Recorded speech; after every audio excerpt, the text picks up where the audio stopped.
Bonsoir à tous, c'est Trading avec vous. Donc je vais revenir sur l'indice Dow Jones parce que des fois il y a des personnes qui posent la question et des personnes ça les intéresse. Donc moi personnellement je l'ai bien analysé et je vais vous le présenter. Donc là c'est la descente Covid, ok? Descente Covid ici avec un beau petit spring ici sur cette accumulation là.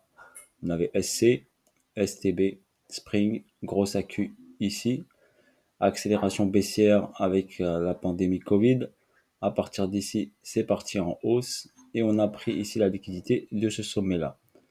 Arrivé sur ce niveau-là, la continuité de hausse était de mise, donc il a continué à monter.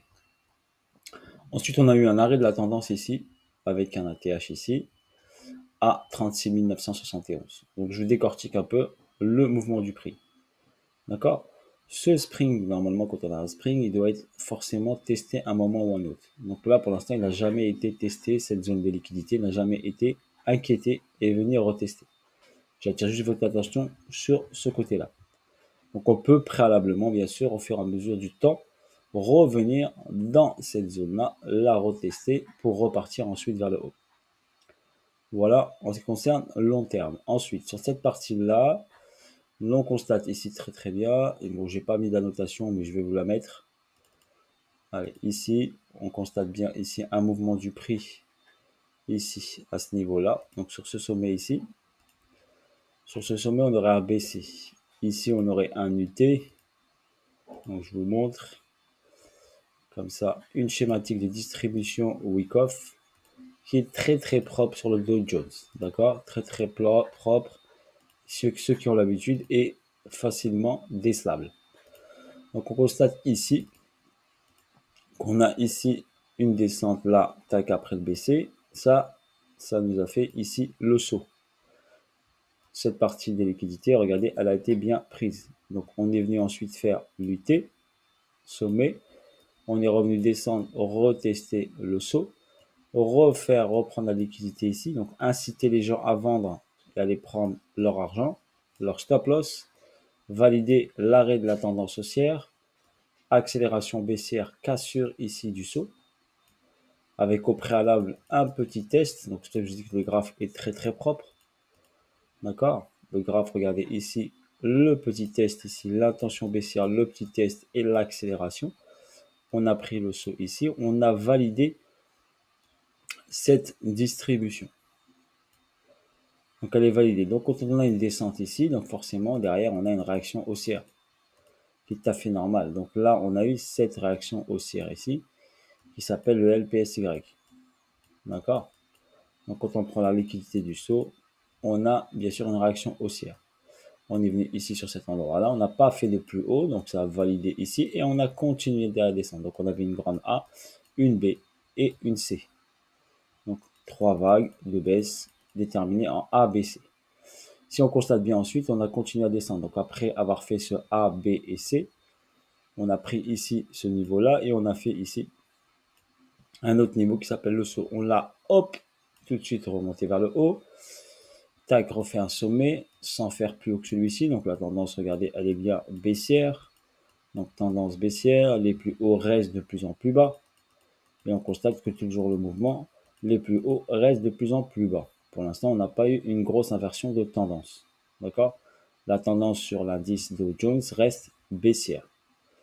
Ok, donc on a pris ici, premier niveau, on a pris le saut ici. Une fois, réaction. Deuxième fois, on l'a pris. On a cassé ce niveau-là. Bam, on est venu chercher ici en bas. On a encore réagi. Donc, première réaction, deuxième réaction, troisième attention. Donc, on incite les gens à acheter. Mais la baisse n'était pas terminée car on avait des niveaux, bien sûr, déterminants ici à aller chercher.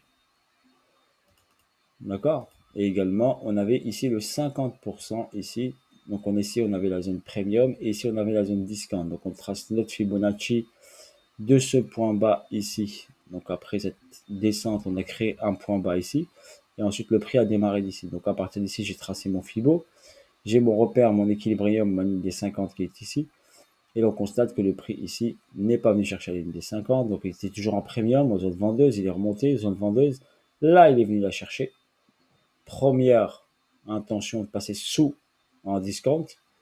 Donc sur la ligne des 50, revenir en premium et hop, redescendre en discount. Et là, il est venu retitiller la zone premium. Donc là, hop, on va passer en 4 heures. En 4 heures, qu'est-ce qui se passe ici? Là, on avait une accélération baissière. Donc là, on avait une accélération baissière. Là, on avait une accélération baissière. Je vais décaler juste ça. Donc deux accélérations baissières qui ont créé bien sûr des déséquilibres de marché. Ici, on avait un gap, comme je l'avais noté ici. On est venu combler ce gap-là, d'accord? Comblement du gap grâce à ce mouvement-là.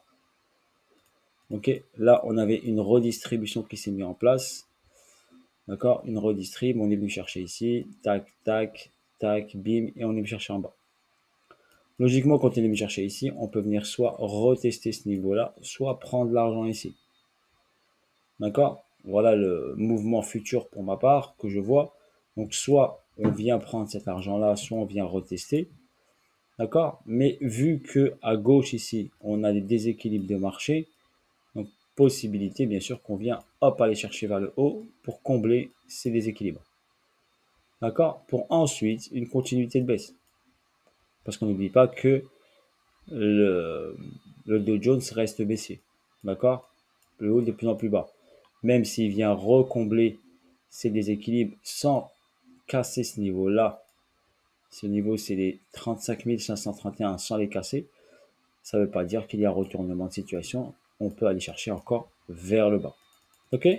Pour valider cette redistribution et rééquilibrer les marchés vu qu'il a des déséquilibres décelables devant nos yeux. Exemple, ce premier déséquilibre ici qui était ici, je l'ai marqué avec le vert. Regardez, ce mouvement haussier a permis de combler une partie de ce déséquilibre.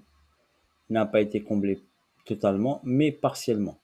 On avait également un trou de cotation ici, donc un gap baissier ici qu'il est venu combler. En accélérant vers le haut pour combler ce gap, il a créé ce déséquilibre qui a été comblé immédiatement. Et on est venu ici créer ce plus bas ici. Et ensuite, on est parti vers le haut ici. Et là, on a un déséquilibre à nouveau. Si on se met en H4, donc on est en H4, ok, donc je vous ai expliqué sur la tendance principale. Si vous voulez, je le répète rapidement, déséquilibre ici, à partir de là, il n'a pas été comblé, donc ici, il y a de l'argent. Ici, on a un niveau clé ici sur les 34 700. Ici, on a un déséquilibre de marché qui a été comblé partiellement, donc on va remarquer ici partiellement, mais il y a un déséquilibre ici, donc potentiellement le prix peut revenir vers le haut. Donc voilà pour votre information. En ce qui concerne cette redistribution, si on a ce mouvement-là, on peut avoir soit un retest de ce niveau-là, soit une prise de liquidité de ce niveau-là, et une possibilité d'aller combler ces niveaux-là. Ok, voilà pour l'information que je peux vous donner. On va aller en H1, d'accord? En H1, on a quoi ici? Donc ici, on a eu une descente du prix, un arrêt du prix, d'accord? Avec une petite accumulation qui s'est faite. Ensuite, cette accumulation a donné ce point bas ici. On constate ici qu'on avait un niveau, un SC, ici un STB et ici un spring. D'accord? Donc ensuite, on est monté sur une trade line de liquidité. Donc c'est une trade line ici. Cette trade line ici nous a permis ici à un moment de créer un sommet qui a créé ici une descente, un autre plus bas ici. Et après, on a accéléré vers le haut et on a eu un trou ici de cotation, donc un déséquilibre de marché que j'ai marqué en vert. On est parti chercher un plus haut, titiller une partie du déséquilibre ici, en même temps comblement du gap fait ici. Et à partir d'ici, on est descendu. Ok. Ensuite, je vais venir sur cette dernière partie. Donc, si l'on considère que cette partie, bien sûr, est une distribution, d'accord? Ça veut dire que ça, c'est un BC, ça, c'est un saut. D'accord? On a une accélération haussière, là, on a fait un UT. Ok? Cet UT est revenu retester le saut sans prendre le saut. Donc, il n'a pas pris la liquidité du saut, de ce niveau-là, des 30 288. Donc, possibilité qu'on vienne retester ici. On n'a pas fait de plus bas et on a accéléré ici vers le haut. Donc, possibilité, bien sûr, que sur ce mouvement-là, bien sûr, on aille faire un UTAD. Donc, prendre l'argent de ça et combler en même temps ce déséquilibre-là et celui-ci qui est proche de nous et voir beaucoup plus loin ce qui est ici. Ok, voilà pour votre information, ce qu'on peut déceler au niveau du Dow Jones, que personnellement, ce que je vois, d'accord, rien n'empêche sur le mouvement qui est là, ok, sur ce mouvement qui est ici, je vais revenir en H1, donc hop, sur ce mouvement qui est ici, ok, nous faisons bien sûr sur cette zone ici une accumulation sans prendre le saut.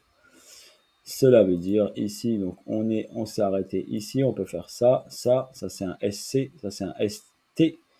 On est venu chercher l'argent ici, valider un retournement de situation. Ensuite, on peut venir ici chercher l'argent, la liquidité ici, repartir ici, retest, revenir ici en bas sans casser le saut. Et hop, partir vers le haut, prendre la liquidité en haut. Voilà l'exemple. Ou il peut partir directement, bien sûr. D'accord, il peut faire SC, ST, bam, partir et tout de suite aller vers le haut. D'accord. En ce qui concerne mon Fibonacci, ma ligne des 50, d'accord, on constate que ma ligne des 50, pour l'instant, elle est ici. Donc, elle est pas trop loin. Elle est sur le déséquilibre. Donc, on peut aller revenir en zone premium pour votre information. Donc, revenir en zone premium pour revenir en zone discount. Voilà ce que je peux vous dire sur le Dow Jones, d'accord. Ok, étape par étape.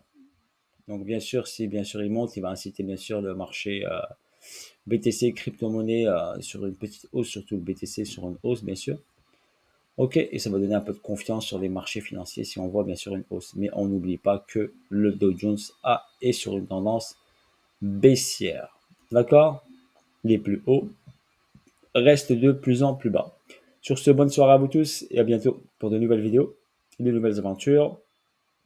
Voici l'analyse du Dow Jones, d'accord, si ça peut faire plaisir à certaines personnes qui aiment bien trader les marchés traditionnels. Ok, si vous voulez bien sûr d'autres analyses sur les marchés traditionnels, n'hésitez pas. J'ai également le Nasdaq, j'ai également l'euro USD, GBP USD, j'ai plein d'autres actifs, le gold aussi. Ok, sur ce, bisous à tous et bonne soirée à vous tous. Ciao, ciao.